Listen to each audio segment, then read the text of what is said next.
to this channel, and my name is Victor Counted.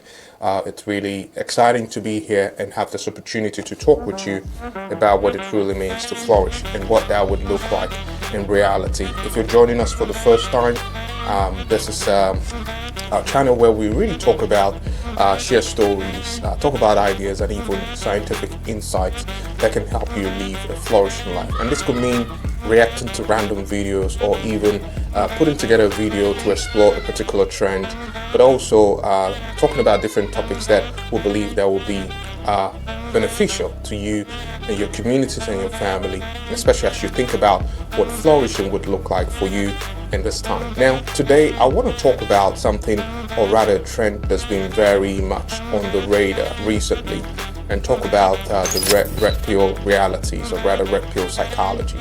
And one of the things that we want to do is to unpack the psychology of this digital philosophy, to understand, get a sense of what it is, and really how this term might have might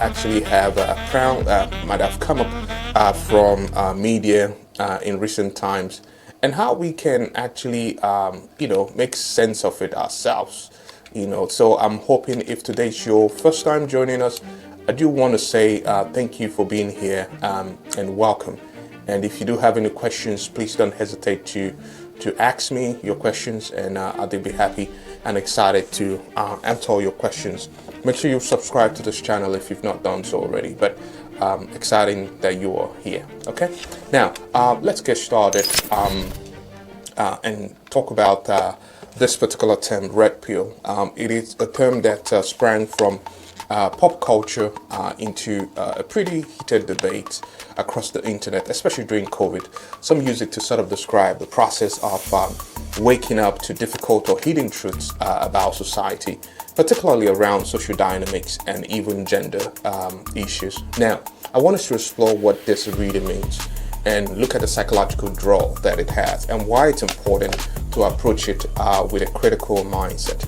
Now, first, I think the red pill metaphor itself, it's all about revelation, which could include us suddenly, for example, seeing the world and even relationships and gender roles and even societal construct in a new light. Now, this can be a very powerful psychological experience that is akin to a conversion moment. Now, it's this sense of sudden clarity that can be deeply compelling for some.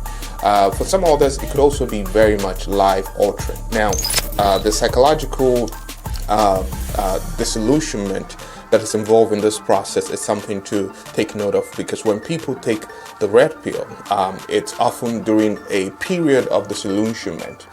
Maybe life hasn't gone the way they had hoped, and they're looking for some kind of explanation, right? And so psychologically, this is a fertile ground for ideologies that often offer a clear, even though it's often oversimplified, diagnosis of complex issues.